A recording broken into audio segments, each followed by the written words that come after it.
67 ಲಕ್ಷ ಚದರ ಅಡಿ. ಏನಿದು? ಇದು ಸೂರತ್ ಡೈಮಂಡ್ ಬೋರ್ಸಸ್ನ ಗಾತ್ರ ಅಂತ ಹೇಳ್ಬೋದು. ಇದು ಜಗತ್ತಿನ ಅತಿ ದೊಡ್ಡ ಕಚೇರಿ ಸಂಕೀರ್ಣ ಕೂಡ. ಇದನ್ನು ನಾವು ನೋಡಿದಾಗ ಅಮೆರಿಕದ ಪೆಂಟನ್ಗಳಿಗಿಂತನೂ ಕೂಡ ದೊಡ್ಡದಾಗಿದೆ. ಇಲ್ಲಿ ಸುಮಾರು 4700 ಕಚೇರಿಗಳ ಮಾರಾಟ ಆಗತ್ತೆ. ಇದೆಲ್ಲವನ್ನ ಕೇಳಿದಾಗ ಸೂರತ್ನ ಡೈಮಂಡ್ ಇಂಡಸ್ಟ್ರಿ ಏನಿದೆ ಬಹಳ ದೊಡ್ಡದು ಮತ್ತು ತುಂಬಾ ಸಕ್ಸಸ್ಫುಲ್ ಆಗಿದೆ ಅಂತ ಅನ್ಸ್ಬೋದು. ಆದ್ರೆ ರಿಯಾಲಿಟಿ ಬೇರೆನೇ ಇದೆ. ಈ 4700 ಕಚೇರಿಗಳಲ್ಲಿ ಕೇವಲ 250 ಮಾತ್ರ ಅಂದ್ರೆ ಈ ಒಂದು ಆಕ್ಚುಲಿ ಬಳಕೆಯಲ್ಲಿದೆ ಅಂತ ಹೇಳ್ಬೋದು. ಕೆಲವು ಬಿಸ್ನೆಸ್ಗಳನ್ನ ನೀವು ನೋಡಿದಾಗ ಈ ಕಚೇರಿಗಳಿಗೆ ಶಿಫ್ಟ್ ಆಗೋರಿದ್ರು, ಈಗ ತಮ್ಮ ಪ್ಲಾನ್ಸ್ ಗಳನ್ನ ಕ್ಯಾನ್ಸಲ್ ಮಾಡ್ಕೊಳ್ತಿದ್ದಾರೆ. ಇನ್ನು ವರ್ಕರ್ಸ್ ಗಳನ್ನ ನೀವು ನೋಡಿದಾಗ ಲೇ ಆಫ್ ಕೂಡ ಮಾಡ್ತಾ ಇದ್ದಾರೆ. ಈ ಲೇ ಆಫ್ ಗಳ ಕಾರಣದಿಂದನೇ ಈ ಒಂದು ವರ್ಕರ್ಗಳ ಅಂದ್ರೆ ಯಾರೆಲ್ಲ ಕೆಲಸ ಮಾಡ್ತಾರೆ ಅವರ ಮೆಂಟಲ್ ಹೆಲ್ತ್ ಬಹಳ ಕೆಟ್ಟದಾಗಿ ಇಂಪ್ಯಾಕ್ಟ್ ಆಗ್ತಿದೆ ಅಂತ ಹೇಳ್ಬೋದು. ಇದೆಲ್ಲ ಸಾಲದು ಅಂತ ಒಂದು ಹೆಲ್ಪ್ ಲೈನ್ ನಂಬರ್ ಕೂಡ ಲಾಂಚ್ ಮಾಡಿದ್ದಾರೆ. ಲಾಂಚ್ ಮಾಡಿದಾಗಿಂದ ಇವತ್ತವರೆಗೂ ಕೂಡ ಅಂದ್ರೆ ಆ ಒಂದು ಹೆಲ್ಪ್ ಲೈನ್ ನಂಬರ್ಗೆ 1600 ಕಾಲ್ಸ್ಗಳು ಬಂದಿದೆಯಂತೆ. ಭಾರತದ ಡೈಮಂಡ್ ಇಂಡಸ್ಟ್ರಿ ಇಡೀ ಜಗತ್ತಿನ 95% ಡೈಮಂಡ್ ಗಳನ್ನ ಕಟ್ ಮತ್ತೆ ಪಾಲಿಶ್ ಮಾಡತ್ತೆ. ಆದ್ರೆ ಈ ಇಂಡಸ್ಟ್ರಿ ಈಗ ಅಂದ್ರೆ ಸ್ಟ್ರಗಲ್ ಮಾಡ್ತಿದೆ ಅಂತ ಹೇಳ್ಬೋದು. ಭಾರತವನ್ನ ನಾವು ನೋಡಿದಾಗ 2022ರಲ್ಲಿ $24.4 ಬಿಲಿಯನ್ ಮೌಲ್ಯದ ಡೈಮಂಡ್ ಗಳನ್ನ ಎಕ್ಸ್ಪೋರ್ಟ್ ಮಾಡಿದೆ. ಇನ್ನು 2024ರ ವೇಳೆಗೆ ಈ ನಂಬರ್ಸ್ ನಾವು ನೋಡಿದಾಗ $13.1 ಬಿಲಿಯನ್ ಗಳಿಗೆ ಇಳಿದೋಗಿದೆ ನೋಡಿ. ಇದು 34.6% ನಷ್ಟು ಅಂದ್ರೆ ಫಾಲ್ ಅಂತ ಗೊತ್ತಾಗುತ್ತೆ. ಇನ್ನು 20 ವರ್ಷಗಳ ತುಂಬಾ ಲೋಯೆಸ್ಟ್ ಪಾಯಿಂಟ್ ಕೂಡ ಆಗಿದೆ. ಇನ್ನು ನಮ್ಮ ದೇಶದ ಡೈಮಂಡ್ ಇಂಡಸ್ಟ್ರಿನ ನಾವು ನೋಡಿದಾಗ 13 ಲಕ್ಷ ಜನರಿಗೆ ಡೈರೆಕ್ಟ್ ಜಾಬ್ಸ್ ಗಳನ್ನ ನೀಡತ್ತೆ. ಆದ್ರೆ ಈಗ ಈ ಇಂಡಸ್ಟ್ರಿನ ನೀವು ನೋಡಿದಾಗ ಮಾಸ್ ಲೇ ಆಫ್ ಗಳು ಸ್ಟಾರ್ಟ್ ಆಗಿರೋ ಒಂದು ಫ್ಯಾಕ್ಟರಿ ಶಟ್ ಡೌನ್ಗಳು ಕೂಡ ಆಗ್ತಾ ಇದೆ. ಇನ್ನೊಂದ್ ಕಡೆ ನಾವು ನೋಡಿದಾಗ ಅಂದ್ರೆ ಈ ಎಲ್ಲಾ ಒಂದು ಆಪರ್ಚುನಿಟಿಗಳು ಇಲ್ಲದೆ ಮುಂದೆ ಯಾವ ರೀತಿ ಪ್ರಾಬ್ಲಮ್ ಆಗ್ಬೋದು ಅನ್ನೋದನ್ನು ಕೂಡ ದೊಡ್ಡದಾಗಿ ಡೀಲ್ ಮಾಡ್ತಾ ಇದ್ದಾರೆ. ಇವತ್ತಿನ ವಿಡಿಯೋಲಿ ನಾವು ಭಾರತದ ಡೈಮಂಡ್ ಇಂಡಸ್ಟ್ರಿಯನ್ನ ಎಕ್ಸ್ಪ್ಲೋರ್ ಮಾಡ್ತೀವಿ. ಅದಾದ್ಮೇಲೆ ಇಂಡಸ್ಟ್ರಿಯ ಕರೆಂಟ್ ಕ್ರೈಸಿಸ್ ಯಾವ ರೀತಿ ಇದೆ ಅಂತ ಅರ್ಥ ಮಾಡ್ಕೊಳ್ಳೋಣ. ಈ ಕ್ರೈಸಿಸ್ ಯಾವ ರೀತಿ ಆಯಿತು, ಇದರ ಇಂಪ್ಯಾಕ್ಟ್ ಏನು, ಕಂಪನಿಗಳು ಈ ಕ್ರೈಸಿಸ್ನೊಂದಿಗೆ ಡೀಲ್ ಮಾಡೋದಕ್ಕೆ ಯಾವ ಒಂದು ಸ್ಟೆಪ್ಗಳನ್ನ ತೆಗೆದುಕೊಳ್ತಿದೆ ಅನ್ನೋದ್ರ ಬಗ್ಗೆ ಡಿಸ್ಕಸ್ ಮಾಡಬೇಕು. ಕೊನೆಯಲ್ಲಿ ನಮ್ಮ ಗೌರ್ಮೆಂಟ್ ಪಾಲಿಸಿಯನ್ನ ಯಾವ ರೀತಿ ಇದಕ್ಕೆ ಅಡ್ಜಸ್ಟ್ ಮಾಡ್ತಿದೆ ಅನ್ನೋದ್ರ ಬಗ್ಗೆನೂ ಕೂಡ ಡಿಸ್ಕಸ್ ಮಾಡೋಣ. ಬನ್ನಿ ಇವತ್ತಿನ ಈ ಕಾರ್ಯಕ್ರಮವನ್ನ ಶುರು ಮಾಡೋಣ. ಮೊದಲಿಗೆ ಭಾರತದ ಡೈಮಂಡ್ ಇಂಡಸ್ಟ್ರಿಯ ಕ್ರೈಸಿಸ್ ಅನ್ನ ಅರ್ಥ ಮಾಡ್ಕೊಳ್ತಿದ್ದೀವಿ. ಈ ಕ್ರೈಸಿಸ್ ಅನ್ನ ಚೆನ್ನಾಗಿ ಅರ್ಥ ಮಾಡ್ಕೊಳ್ಳೋದಕ್ಕೆ ಮೊದಲು ನಮ್ಗೆ ಸ್ವಲ್ಪ ಕಾಂಟೆಕ್ಸ್ಟ್ ಬೇಕು. ನೋಡಿ, ಇಲ್ಲಿ ಅರ್ಥ ಆಗೋದೇನು, ನಮ್ಮ ಭಾರತದಲ್ಲಿ ಡೈಮಂಡ್ ಮೈನಿಂಗ್ ನಡೆಯತ್ತೆ ಅಂತ, ಆದ್ರೆ ಬಹಳ ಕಡಿಮೆ. ಈಗ ನಾವೇನಾದ್ರೂ ಇದನ್ನ ಅರ್ಥ ಮಾಡ್ಕೊಳ್ಬೇಕು ಅಂತಂದ್ರೆ ನೋಡಿ, ನಾವು ರಫ್ ಅನ್ಕಟ್ ಡೈಮಂಡ್ಸ್ ಗಳನ್ನ ಇಂಪೋರ್ಟ್ ಮಾಡ್ಕೊಳ್ತೀವಿ ಮತ್ತೆ ಅವುಗಳನ್ನ ಕಟ್ ಅಂಡ್ ಪಾಲಿಶ್ ಕೂಡ ಮಾಡ್ತೀವಿ. ನಾನು ಹೇಳಿರೋ ರೀತಿ ಭಾರತ ಜಗತ್ತಿನ 95% ಡೈಮಂಡ್ ಗಳನ್ನ ಕಟ್ ಮತ್ತೆ ಪಾಲಿಶ್ ಮಾಡತ್ತೆ. ಇನ್ನೊಂದ್ ಕಡೆ ನಾವು ನೋಡಿದಾಗ ಡೈಮಂಡ್ ಇಂಡಸ್ಟ್ರಿಯಲ್ಲಿ ಅಂದ್ರೆ ಸೂರತ್ನ ದೊಡ್ಡ ಕಾಂಟ್ರಿಬ್ಯೂಷನ್ ಇದೆ. ಸೂರತ್ ಜಗತ್ತಿನ 80% ರಫ್ ಡೈಮಂಡ್ ಗಳನ್ನ ಪ್ರೊಸೆಸ್ ಮಾಡತ್ತೆ. ಭಾರತೀಯ ಡೈಮಂಡ್ ಇಂಡಸ್ಟ್ರಿ ವಾರ್ಷಿಕವಾಗಿ ನೀವು ನೋಡಿದಾಗ $28.5 ಬಿಲಿಯನ್ ಮೌಲ್ಯದ ಜೆಮ್ಸ್ ಮತ್ತೆ ಜ್ಯುವೆಲರಿಗಳನ್ನ ಎಕ್ಸ್ಪೋರ್ಟ್ ಮಾಡುತ್ತೆ. ಇನ್ನು ಅಮೆರಿಕ ನಮ್ಮ ಅತಿ ದೊಡ್ಡ ಮಾರ್ಕೆಟ್ ಆಗಿರೋದು. ನಮ್ಮ ಜೆಮ್ ಸ್ಟೋನ್ಗಳಲ್ಲಿ ನೀವು ನೋಡಿದಾಗ ಹಾಗೇನೆ ಜ್ಯುವೆಲರಿ ಕೂಡ ಇದರ ಒಂದು ಎಕ್ಸ್ಪೋರ್ಟ್ನ 35% ನಾವು ನೋಡಿದ್ವಿ ಅಂದ್ರೂ ಕೂಡ ಅಮೆರಿಕಕ್ಕೆ ಹೋಗುತ್ತೆ, ಗೊತ್ತಾ. ಆದ್ರೆ ಭಾರತೀಯ ಡೈಮಂಡ್ ಇಂಡಸ್ಟ್ರಿಯ ಈ ಡಾಮಿನೆನ್ಸ್ ನೀವು ನೋಡಿದಾಗ ಈಗ ಅಪಾಯದಲ್ಲಿದೆ ಅಂತ ಹೇಳ್ಬೋದು. ಕ್ರಿಸಿಲ್ ನ ಒಂದು ರೇಟಿಂಗ್ಸ್ ನೀವು ನೋಡಿದಾಗ ನಿರೀಕ್ಷೆ ಮಾಡೋ ಪ್ರಕಾರ ಭಾರತದ ನ್ಯಾಚುರಲ್ ಡೈಮಂಡ್ ಪಾಲಿಶಿಂಗ್ ಈ ಒಂದು ಇಂಡಸ್ಟ್ರಿಯ ರೆವಿನ್ಯೂ ಫೈನಾನ್ಷಿಯಲ್ ಇಯರ್ 26ರಲ್ಲಿ 28ರಿಂದ 30% ಅಷ್ಟು ಕಡಿಮೆ ಆಗ್ಬೋದು ಅಂತ. ಇನ್ನೊಂದ್ ಕಡೆ ನಾವು ನೋಡಿದಾಗ $16 ಬಿಲಿಯನ್ ಗಳಿಂದ $12.5 ಬಿಲಿಯನ್ ಗಳಿಗೆ ತಲುಪತ್ತೆ. ಹಾಗೇನೆ ಈ ಒಂದು ಫಾಲ್ ಏನಿದೆ ಇದು ಖಂಡಿತವಾಗ್ಲೂ ಕೂಡ ಆಕಸ್ಮಿಕ ಅಂತ ಬಂದಿರೋದಲ್ಲ. ಕಳೆದ 3 ವರ್ಷಗಳಲ್ಲಿ ಈ ನಂಬರ್ಸ್ ಈಗಾಗಲೇ 40% ನಷ್ಟು ಕಡಿಮೆ ಆಗಿದೆ. ಈ ಒಂದು ಕ್ರೈಸಿಸ್ ನ ಇಂಪ್ಯಾಕ್ಟ್ ನೀವು ನೋಡಿದಾಗ ಇಂಡಸ್ಟ್ರಿ ಅಂದ್ರೆ ವರ್ಕರ್ಸ್ ಮೇಲೂ ಕೂಡ ಬಿದ್ದಿದೆ. ವರ್ಷ ಪೂರ್ತಿ ಅಂದ್ರೆ 50,000 ವರ್ಕರ್ಸ್ ಗಳ ಜಾಬ್ ಹೋಗಿದೆ ಅಂತ ಗೊತ್ತಾಗುತ್ತೆ. ಕಳೆದ 15 ತಿಂಗಳುಗಳಲ್ಲಿ ಸೂರತ್ನ ಈ ಒಂದು 65 ವರ್ಕರ್ಸ್ ಗಳು ಜಾಬ್ ಕಳೆದುಕೊಂಡ ಕಾರಣ ಎಕ್ಸ್ಟ್ರೀಮ್ ಸ್ಟೆಪ್ ಅನ್ನ ತೆಗೆದುಕೊಂಡಿದ್ದಾರೆ ಅಂತ ಹೇಳ್ಬೋದು. ಹೀಗೆ ಹೆಚ್ಚುತ್ತಿರೋ ಒಂದು ಪ್ರಾಬ್ಲಮ್ ನೊಂದಿಗೆ ಡೀಲ್ ಮಾಡೋದಕ್ಕೆ ಡೈಮಂಡ್ ವರ್ಕರ್ಸ್ ಅಂತ ಯಾರನ್ನೆಲ್ಲ ಕರಿತೀವಿ ಅವರ ಒಂದು ಯೂನಿಯನ್ ನಲ್ಲಿ ಜುಲೈನಿಂದನೂ ಒಂದು ಹೈಲೈಟ್ ಕೂಡ ಲಾಂಚ್ ಮಾಡ್ಕೊಂಡಿದ್ದಾರೆ. ಅಂದ್ರೆ ಈ ಹೈಲೈಟ್ ಅಂತ ಏನ್ ಬಂದಿರೋದು ಹೆಲ್ಪ್ ಲೈನ್ ನಂಬರ್ ಅಂತ, ಅದನ್ನ ಲಾಂಚ್ ಮಾಡಿರೋದು. ನಾನು ಅವಾಗಲೇ ಆಗ್ಲೇ ಹೇಳಿರೋ ರೀತಿ ಹೆಲ್ಪ್ ಲೈನ್ ನಂಬರ್ ಲಾಂಚ್ ಆದ್ಮೇಲೆ ಕೆಲವು ವಾರದಲ್ಲಿನೇ ಈ ಒಂದು ಅಂದ್ರೆ ಈ ವರ್ಕರ್ಸ್ ಗಳ ನಂಬರ್ ಯಾರೆಲ್ಲ ಇರುತ್ತೆ ಅವರ ಮಧ್ಯೆ ಡಿಸ್ಟ್ರಿಬ್ಯೂಟ್ ಆಗಿದೆ, ಅಂದ್ರೆ ಫ್ಯಾಮಿಲೀಸ್ ಗಳಿಗೂ ಕೂಡ ಅಂತ. ಸೊ ಬರೋಬ್ಬರಿ 1,600 ಕರೆಗಳು ಕೂಡ ಬಂದಿದೆ. ವೀಕ್ ಡಿಮ್ಯಾಂಡ್ ನಿಂದಾಗಿ ಸೂರತ್ನ ದೊಡ್ಡ ಡೈಮಂಡ್ ಫರ್ಮ್ ಗಳಲ್ಲಿ ನೀವು ನೋಡಿದಾಗ ಅಂದ್ರೆ ಒಂದಾದ ಈ ಒಂದು ಕಿರಣ್ ಜೆಮ್ಸ್ ತನ್ನ ಒಂದು 50,000 ಎಂಪ್ಲಾಯೀಸ್ ಗಳಿಗೆ 10 ದಿನಗಳ ಅಂದ್ರೆ ವೆಕೇಶನ್ ಅನ್ನ ಕೊಟ್ಟಿದ್ದಾರೆ. ಆದ್ರೆ ಈ ಕ್ರೈಸಿಸ್ ಹೇಗಾಯ್ತು? ಇದ್ರ ಹಿಂದೆ 3 ಮೇಜರ್ ರೀಸನ್ಸ್ ಗಳಿದೆ. ಜಿಯೋಪೊಲಿಟಿಕಲ್ ಟೆನ್ಷನ್ಸ್, ಚೈನೀಸ್ ಡಿಮ್ಯಾಂಡ್ ನ ಒಂದು ಕೊಲ್ಯಾಪ್ಸ್, ಹಾಗೆ ಒಂದು ಲ್ಯಾಬ್ ಗ್ರೋನ್ ಡೈಮಂಡ್ಸ್ ಅಂತ ಹೇಳ್ಬೋದು. ಈಗ ಈ 3 ರೀಸನ್ಸ್ ಗಳ ಬಗ್ಗೆ ನಾವು ಅರ್ಥ ಮಾಡ್ಕೊಳ್ಳೋಣ. ಮೊದಲು ಜಿಯೋಪೊಲಿಟಿಕಲ್ ಟೆನ್ಷನ್ಸ್. ರಷ್ಯಾ ಯುಕ್ರೇನ್ ಯುದ್ಧ ಆದ್ಮೇಲೆ ಮತ್ತೆ ಇಸ್ರೇಲ್ ಪ್ಯಾಲೆಸ್ಟೀನ್ ಈ ಒಂದು ಸಂಘರ್ಷದಿಂದ ನಡೆದಂತಹ ಒಂದು ಗ್ಲೋಬಲ್ ಸಪ್ಲೈ ಚೈನ್ ನಲ್ಲಿ ಸಾಕಷ್ಟು ತೊಂದರೆ ಆಯ್ತು. ಇದರಿಂದ ನಮ್ಗೆ ಅರ್ಥ ಆಗೋದೇನ್ ಗೊತ್ತಾ, ಈ ಒಂದು ಡಿಮ್ಯಾಂಡ್ ಪ್ಯಾಟರ್ನ್ಸ್ ಕೂಡ ತುಂಬಾ ಡಿಸ್ಟರ್ಬ್ ಆಗಿದೆ ಅಂತ. ಇನ್ನು ರಷ್ಯಾ ಜಗತ್ತಿನ ಅತಿ ದೊಡ್ಡ ರಫ್ ಡೈಮಂಡ್ಸ್ ನ ಸಪ್ಲೈಯರ್ ಕೂಡ. ರಷ್ಯಾನ ನೀವು ನೋಡಿದಾಗ 2023ರಲ್ಲಿ 37.3 ಮಿಲಿಯನ್ ಒಂದು ಕ್ಯಾರೆಟ್ ಡೈಮಂಡ್ ನ ಪ್ರೊಡ್ಯೂಸ್ ಮಾಡ್ತು. ಇದು ಗ್ಲೋಬಲ್ ಪ್ರೊಡಕ್ಷನ್ ನ 35% ಆಗಿತ್ತು. ಆದ್ರೆ ವೆಸ್ಟರ್ನ್ ಸ್ಯಾಂಕ್ಷನ್ಸ್ ನಿಂದ ಈ ಸೋರ್ಸಸ್ ಮೇಲೆ ಲಿಮಿಟೇಷನ್ಸ್ ಕೂಡ ಬಂತು. ಇದರಿಂದ ಅರ್ಥ ಆಗಿದ್ದೇನು, ಗ್ಲೋಬಲ್ ಸಪ್ಲೈ ನಲ್ಲಿ ಶಾರ್ಟೇಜಸ್ ಮತ್ತೆ ಪ್ರೈಸ್ ವಾಲಿಟಿಲಿಟಿ ಉಂಟಾಯಿತು ಅಂತ. ಸೂರತ್ ಡೈಮಂಡ್ ಅಸೋಸಿಯೇಷನ್ ಅಧ್ಯಕ್ಷರಾದ ಜಗದೀಶ್ ಕುಂಟ್ ಅವ್ರ ಪ್ರಕಾರ ಇಂಡಸ್ಟ್ರಿಯ ಒಂದು ಟರ್ನ್ ಓವರ್ ನೀವು ನೋಡಿದಾಗ 2.25 ಲ್ಯಾಕ್ಸ್ ಕ್ರೋರ್ ರೂಪಾಯಿಗಳಿಂದ 1.5 ಲ್ಯಾಕ್ಸ್ ಕ್ರೋರ್ ರೂಪಾಯಿಗಳಿಗೆ ಇಳಿದೋಗಿದೆ ಅಂತ. ಅವರು ಈ ಡಿಕ್ಲೇನ್ಗೆ ಜಿಯೋಪೊಲಿಟಿಕಲ್ ಟೆನ್ಷನ್ಸ್ ಕಾರಣ ಅಂತಾನೂ ಕೂಡ ಹೇಳಿದ್ದಾರೆ. ಇನ್ನೊಂದ್ ಕಡೆ ನಮ್ಗೆ ಅರ್ಥ ಆಗೋದೇನು, ಇಂಡಿಯನ್ ಡೈಮಂಡ್ ಇಂಡಸ್ಟ್ರಿಯ ಕ್ರೈಸಿಸ್ ನ 2ನೇ ಕಾರಣನೂ ಕೂಡ ಇಲ್ಲಿ ಅರ್ಥ ಆಗುತ್ತೆ. ಚೈನಾದ ಡಿಮ್ಯಾಂಡ್ ನ ಕೊಲ್ಯಾಪ್ಸ್ ಅಂತ ಗೊತ್ತಾಗೋದು. ಚೈನಾ ಡೈಮಂಡ್ ಗಳಿಗೆ ಒಂದು ಬೂಮಿಂಗ್ ಮಾರ್ಕೆಟ್ ಆಗಿತ್ತು. ಆದ್ರೆ ಈ ಒಂದು ಕರೆಂಟ್ ಸಿಚುವೇಶನ್ ನಲ್ಲಿ ಚೈನಾದಲ್ಲಿ ಡೈಮಂಡ್ ನ ನೀವು ನೋಡೋದಾದ್ರೆ ಅಂದ್ರೆ ಡಿಮ್ಯಾಂಡ್ ಪ್ರೀ ಪ್ಯಾಂಡಮಿಕ್ ಲೆವೆಲ್ಸ್ ಕಂತನೂ ಕೂಡ 50% ರಷ್ಟು ಕಡಿಮೆ ಆಗಿದೆ. ಅಂದ್ರೆ ಸೌತ್ ಚೈನಾ ಈ ಒಂದು ಮಾರ್ನಿಂಗ್ ಪೋಸ್ಟ್ ಪ್ರಕಾರ ಕಡಿಮೆ ಆಗ್ತಿರೋ ಮದುವೆ ದರಗಳಾಗಿರ್ಬೋದು ಮತ್ತೆ ಎಕನಾಮಿಕ್ ಅನ್ಸರ್ಟನಿಟಿಯಿಂದ ಈ ಒಂದು ಚೈನೀ ಗ್ರಾಹಕರಲ್ಲಿ ಡೈಮಂಡ್ ನ ಒಂದು ಡಿಮ್ಯಾಂಡ್ ತುಂಬಾ ವೀಕ್ ಆಗಿದೆ ಅಂತ ಹೇಳ್ಬೋದು. 3ನೇ ಕಾರಣ ಲ್ಯಾಬ್ ಗ್ರೋನ್ ಡೈಮಂಡ್ಸ್. ಕಳೆದ ವರ್ಷದಿಂದ ನೀವು ನೋಡೋದಾದ್ರೆ ಲ್ಯಾಬ್ ಗ್ರೋನ್ ಡೈಮಂಡ್ಸ್ ನ ಒಂದು ಜನಪ್ರಿಯತೆ ಹೆಚ್ಚುತ್ತಾ ಇದೆ. ಇವುಗಳನ್ನ ನ್ಯಾಚುರಲ್ ಡೈಮಂಡ್ಸ್ ಗಿಂತನೂ 90% ಕಡಿಮೆ ಕಾಸ್ಟ್ ನಲ್ಲಿ ಪ್ರೊಡ್ಯೂಸ್ ಮಾಡಬಹುದು ಅಂತ. ಈ ಒಂದು ಕಡಿಮೆ ಕಾಸ್ಟ್ ಏನಾಗುತ್ತೆ, ಕಸ್ಟಮರ್ಸ್ಗೂ ಕೂಡ ಟ್ರಾನ್ಸ್ಫರ್ ಆಗುತ್ತೆ ಅಲ್ವಾ. ಇದರಿಂದ ಅವುಗಳ ಡಿಮ್ಯಾಂಡ್ ಮತ್ತೆ ಮಾರ್ಕೆಟ್ ಶೇರ್ ತುಂಬಾನೇ ಫಾಸ್ಟ್ ಆಗಿ ಹೆಚ್ಚುತ್ತಾ ಇದೆ. 2023ರಲ್ಲಿ ನೀವು ನೋಡೋದಾದ್ರೆ ಲ್ಯಾಬ್ ಗ್ರೋನ್ ಡೈಮಂಡ್ಸ್ ನ ಮಾರ್ಕೆಟ್ ಸೈಜ್ $22.79 ಬಿಲಿಯನ್ ಗಳಷ್ಟಿತ್ತು. 2032ರ ಹೊತ್ತಿಗೆ ಈ ನಂಬರ್ಸ್ $74.45 ಬಿಲಿಯನ್ ಗಳಿಗೂ ಕೂಡ ತಲುಪಬಹುದು. ಇನ್ನೊಂದ್ ಕಡೆ ಯುಎಸ್ ನಲ್ಲಿ ಲ್ಯಾಬ್ ಗ್ರೋನ್ ಡೈಮಂಡ್ಸ್ ಈಗಾಗಲೇ ವಾಲ್ಯೂಮ್ಸ್ ನೀವು ನೋಡೋದಾದ್ರೆ ಬೇಸಿಸ್ ಮೇಲೆ 60% ಮಾರ್ಕೆಟ್ ಶೇರ್ ಅನ್ನ ಕ್ಯಾಪ್ಚರ್ ಮಾಡ್ಕೊಂಡಿದೆ. ಜಗತ್ತಿನ ಅತಿ ದೊಡ್ಡ ಈ ಒಂದು ಫ್ಯಾಷನ್ ಜ್ಯುವೆಲರಿ ಕಂಪನಿಗಳಾದ ಪ್ಯಾಂಡೋರಾ ಮತ್ತೆ ಲ್ಯಾಬ್ ಗ್ರೋನ್ ಡೈಮಂಡ್ಸ್ ನ ಅಂದ್ರೆ ಒಂದು ಇಡೀ ಪ್ರಾಡಕ್ಟ್ ಲೈನ್ ಅನ್ನ ಲಾಂಚ್ ಮಾಡಿದೆ ಅಂತ. ಹಾಗಿದ್ರೆ ಈ ಒಂದು ಭಾರತದಲ್ಲೂ ಕೂಡ ಟಾಟಾ ಗ್ರೂಪ್ಸ್ ನಂತಹ ಜಾಯಿಂಟ್ಸ್ ಈಗ ಲ್ಯಾಬ್ ಗ್ರೋನ್ ಡೈಮಂಡ್ಸ್ ವೆಂಚರ್ ಗಳನ್ನು ಕೂಡ ಒಂದ್ ಕಡೆ ಸಪೋರ್ಟ್ ಮಾಡ್ತಾ ಬರ್ತಿದ್ದಾರೆ. ಈ 3 ಪ್ರಮುಖ ಸಮಸ್ಯೆಗಳ ಜೊತೆಗೆ ಇಂಡಿಯನ್ ಡೈಮಂಡ್ ಇಂಡಸ್ಟ್ರಿ ಒಂದು ಹೊಸ ಸವಾಲನ್ನು ಕೂಡ ಎದುರಿಸ್ತಾ ಇದೆ. ಏನದು? US tariffs.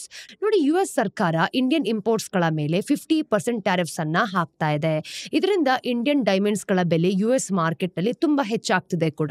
ಇದರಿಂದ ಅರ್ಥ ಆಗೋದೇನು, ಅವುಗಳ ಡಿಮ್ಯಾಂಡ್ ಮೇಲೆ ದೊಡ್ಡ ಪರಿಣಾಮ ಬೀಳ್ಬೋದು ಅಂತ. ನಾನು ಅವಾಗಲೇ ಹೇಳ್ದ ಹಾಗೆ ಭಾರತದ ಅಂದ್ರೆ ಡೈಮಂಡ್ ಎಕ್ಸ್ಪೋರ್ಟ್ಸ್ ನ 35% ಯುಎಸ್ಗೆ ಹೋಗುತ್ತೆ. ಅಂದ್ರೆ ಈ ಒಂದು ಟ್ಯಾರಿಫ್ಸ್ ನಿಂದ ಇಂಡಿಯನ್ ಡೈಮಂಡ್ ಇಂಡಸ್ಟ್ರಿ ಅಂದ್ರೆ ಒಂದು ಪ್ರಮುಖ ಮಾರ್ಕೆಟ್ ಅನ್ನೇ ಕಳೆದುಕೊಳ್ಳುತ್ತೆ. ಈ ಒಂದು ಟ್ಯಾರಿಫ್ ಇದೆ ಗೊತ್ತಾ, ಇದರ ಒಂದು ಇಂಪ್ಯಾಕ್ಟ್ ಇಂಡಿಯನ್ ಡೈಮಂಡ್ ಇಂಡಸ್ಟ್ರಿಯ ಮೇಲೆ ಹಿಂದೆನೂ ಕೂಡ ಕಂಡು ಬಂದಿದೆ. ಏಪ್ರಿಲ್ 2025ರಲ್ಲಿ 10% ಟ್ಯಾರಿಫ್ಸ್ ಅನ್ನ ಹಾಕಿದಾಗ ಯುಎಸ್ ನ ಇಂಡಿಯನ್ ಡೈಮಂಡ್ ಎಕ್ಸ್ಪೋರ್ಟ್ಸ್ ನಲ್ಲಿ ಶೇರ್ಸ್ 1100 ಬೇಸಿಸ್ ಪಾಯಿಂಟ್ಸ್ ಇಂದ ಇಳಿದೋಗಿತ್ತು. 35% ಇಂದ 24%ಗೆ ಅಂದ್ರೆ 50% ಟ್ಯಾರಿಫ್ಸ್ ನಲ್ಲಿ ಕಂಡೀಷನ್ಸ್ ಇನ್ನೂ ಕೂಡ ಕೆಟ್ಟದಾಗಬಹುದು. ಇನ್ನೊಂದು ಸಮಸ್ಯೆ ಅಂತಂದ್ರೆ ಎಕ್ಸೆಸ್ ಪ್ರೊಡಕ್ಷನ್. ಇಂಡಿಯನ್ ಡೈಮಂಡ್ ಪಾಲಿಶರ್ಸ್ ನಾವು ನೋಡೋದಾದ್ರೆ ಹಬ್ಬದ ಸೀಸನ್ ನಿರೀಕ್ಷೆಯಲ್ಲಿ ಜುಲೈ ಮತ್ತೆ ಆಗಸ್ಟ್ ನಲ್ಲಿ ಪ್ರೊಡಕ್ಷನ್ ಹೆಚ್ಚಿಸಿದ್ರು. ಜುಲೈನಲ್ಲಿ ಎಕ್ಸ್ಪೋರ್ಟ್ಸ್ ಕೂಡ ಇಯರ್ ಆನ್ ಇಯರ್ 18% ಹೆಚ್ಚಿತು.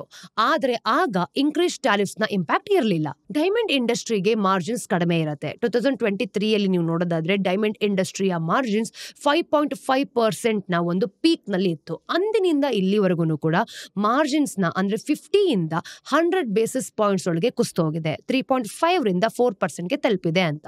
ಕಡಿಮೆ ಮಾರ್ಜಿನ್ಸ್ ಅಂತ ಅಂದ್ರೆ ಇಂಡಸ್ಟ್ರಿ ವಾಲ್ಯೂಮ್ಸ್ ಮೇಲೆ ಗ್ರೋತ್ಗೋಸ್ಕರ ಗೋಸ್ಕರನೇ ಡಿಪೆಂಡ್ ಆಗಿದೆ ಅಂತ. ಆದ್ರೆ ಈ ಒಂದು ಕರೆಂಟ್ ಮಾರ್ಕೆಟ್ ಸಿಚುವೇಶನ್ ನಲ್ಲಿ ಡಿಮ್ಯಾಂಡ್ ವೀಕ್ನೆಸ್ ಇಂದ ವಾಲ್ಯೂಮ್ ಕೂಡ ಕಡಿಮೆ ಇದೆ. ಇನ್ನೊಂದ್ ಕಡೆ ನಾವು ನೋಡೋದಾದ್ರೆ ಮಾರ್ಜಿನ್ಸ್ ಕೂಡ ಕುಸಿತಾ ಇದೆ. ಹಾಗಾಗಿ ಇಂಡಸ್ಟ್ರಿಗೆ 2 ಮೆಟ್ರಿಕ್ಸ್ ನಲ್ಲಿ ಸಪೋರ್ಟ್ ಸಿಗ್ತಾನೆ ಇಲ್ಲ.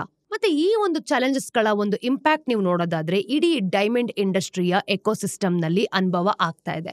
100 ಇಂದ 500 ಈ ಒಂದು ಆರ್ಟಿಷಿಯನ್ಸ್ ಅಥವಾ ವರ್ಕರ್ಸ್ ಗಳನ್ನ ಎಂಪ್ಲಾಯ್ ಮಾಡೋ ಸಣ್ಣ ಫರ್ಮ್ಸ್ ಗಳು ಆಪರೇಷನ್ಸ್ ಗಳನ್ನ ಸಸ್ಟೈನ್ ಮಾಡಕ್ಕಾಗ್ದೇನೆ ಏನ್ ಮಾಡ್ತಿದ್ದಾರೆ, ತಮ್ಮ ಎಂಪ್ಲಾಯೀಸ್ ಗಳನ್ನ ಇದ್ದಕ್ಕಿದ್ದ ಹಾಗೆ ಫೈರ್ ಮಾಡ್ತಿದ್ದಾರೆ. ಮತ್ತೆ ಬಿಸ್ನೆಸ್ ಗಳನ್ನು ಕೂಡ ಮುಚ್ತಾ ಇದ್ದಾರೆ. ಡೈಮಂಡ್ ಗಳ ಬೆಲೆಗಳ ಮೇಲೂ ಕೂಡ ನೆಗೆಟಿವ್ ಆಗಿ ಇಂಪ್ಯಾಕ್ಟ್ ಬೀಳ್ತಿದೆ. ಇನ್ನು ಶೈಲೇಶ್ ಈ ಒಂದು ಮುಂಗುಕಿಯಾ ಎಂಬ ಒಂದು ಕಟಿಂಗ್ ಅಂಡ್ ಪಾಲಿಶಿಂಗ್ ಯೂನಿಟ್ ನ ಓನರ್ ಅವರ ಪ್ರಕಾರ ಹೇಳೋದಾದ್ರೆ ಕಳೆದ ವರ್ಷ 25,000 ರೂಪಾಯಿಗಳಿಗೆ ಮಾರಾಟ ಆಗ್ತಿದ್ದಂತಹ ಈ ಒಂದು ಡೈಮಂಡ್ ಪಾಕೆಟ್ ಗಳ ಬೆಲೆಗಳು ಈಗ 18,000 ರೂಪಾಯಿಗಳಿಗೆ ಇಳಿದೋಗಿದೆ ಅಂತ. ಶೈಲೇಶ್ ಅವರು ಕೂಡ 125 ಎಂಪ್ಲಾಯೀಸ್ ಗಳನ್ನ ಫೈರ್ ಮಾಡಬೇಕಾಯ್ತು. GJEPC ಅಂದ್ರೆ GeM and jewellery export promotion ಏನಿದೆ ಅದರ ಕೌನ್ಸಿಲ್ ಅಂತ ಹೇಳ್ಬೋದು. ಸರ್ಕಾರದ ಸಹಾಯವಿಲ್ಲದೆ 1.5 ರಿಂದ 2 lakhs ಎಂಪ್ಲಾಯಿಗಳ ಜಾಬ್ಸ್ ಗಳು ಹೋಗ್ಬೋದು ಅಂತಾನೂ ಕೂಡ ಹೇಳಿದ್ದಾರೆ. GTRI ಅಂದ್ರೆ ಗ್ಲೋಬಲ್ ಟ್ರೇಡ್ ರಿಸರ್ಚ್ ಇನಿಷಿಯೇಟಿವ್ ನ ಒಂದು ಫೌಂಡರ್ ಅಜಯ್ ಶ್ರೀವಾಸ್ತವ್ ಅವರು ಹೇಳೋ ಪ್ರಕಾರ ಎಕ್ಸ್ಪೋರ್ಟ್ ಕ್ರೆಡಿಟ್ ಟರ್ಮ್ಸ್ ಗಳ ಒಂದು ಎಕ್ಸ್ಟೆಂಡ್ ಮಾಡೋದ್ರಿಂದ ಈ ಒಂದು ಫಾರಿನ್ ರಫ್ ಡೈಮಂಡ್ ಸೆಲ್ಲರ್ಸ್ ಗಳಿಗೆ ಅಂದ್ರೆ ಭಾರತದಲ್ಲಿ ಕಾರ್ಪೊರೇಟ್ ಟ್ಯಾಕ್ಸ್ ಇಂದ ಎಕ್ಸಂಪ್ಷನ್ಸ್ ಗಳನ್ನ ಕೊಡೋದಕ್ಕೆ, ಹಾಗೆಯೇ ದುಬೈನಿಂದ ಕಟ್ ಅಂಡ್ ಪಾಲಿಶ್ಡ್ ಡೈಮಂಡ್ಸ್ ಗಳನ್ನ 0 ಟ್ಯಾರಿಫ್ಸ್ ನಲ್ಲಿ ಇಂಪೋರ್ಟ್ ಮಾಡೋದನ್ನ ರೀಕನ್ಸಿಡರ್ ಮಾಡೋದಕ್ಕೆ ಶಿಫಾರಸು ಕೂಡ ಮಾಡ್ತಾ ಇದ್ದಾರೆ. ಆದ್ರೆ ಇದೆಲ್ಲನೂ ಕೂಡ ಕರೆಂಟ್ ಸಮಸ್ಯೆಗಳು ಏನೆಲ್ಲ ಇದ್ದಾರೆ ಇದರ ಒಂದು ಇಂಪ್ಯಾಕ್ಟ್ ಕಡಿಮೆ ಮಾಡೋದಕ್ಕೆ ಐಡಿಯಾಗಳು ಅಂತ ಹೇಳ್ಬೋದು. ಇವುಗಳಿಂದ ಇಂಡಸ್ಟ್ರಿಯ ಸಮಸ್ಯೆಗಳು ಪರಿಹಾರ ಆಗೋದಿಲ್ಲ. ಇಂಡಸ್ಟ್ರಿ ಕಡಿಮೆ ಇದೊಂದು ಲೇಬರ್ ಬೇಸ್ಡ್ ಪ್ರಾಸೆಸಿಂಗ್ ನಿಂದ ಹೊರಬರಬೇಕು. ಯಾಕೆ ಅಂತಂದ್ರೆ ಡಿಮ್ಯಾಂಡ್ ನಿರಂತರವಾಗಿ ಲ್ಯಾಬ್ ಗ್ರೋನ್ ಡೈಮಂಡ್ಸ್ ಕಡೆಗೆ ಶಿಫ್ಟ್ ಆಗ್ತಿದೆ ಅನ್ನೋದು ಕ್ಲಿಯರ್ ಆಗಿದೆ. ಇನ್ನು ಎಕ್ಸಿಸ್ಟಿಂಗ್ ಎಂಪ್ಲಾಯೀಸ್ ಗಳನ್ನ ರಿಟ್ರೈನ್ ಮತ್ತೆ ಇಂಡಸ್ಟ್ರಿಯಲ್ಲಿ ರಿಟೈನ್ ಮಾಡಲೇಬೇಕಾಗತ್ತೆ.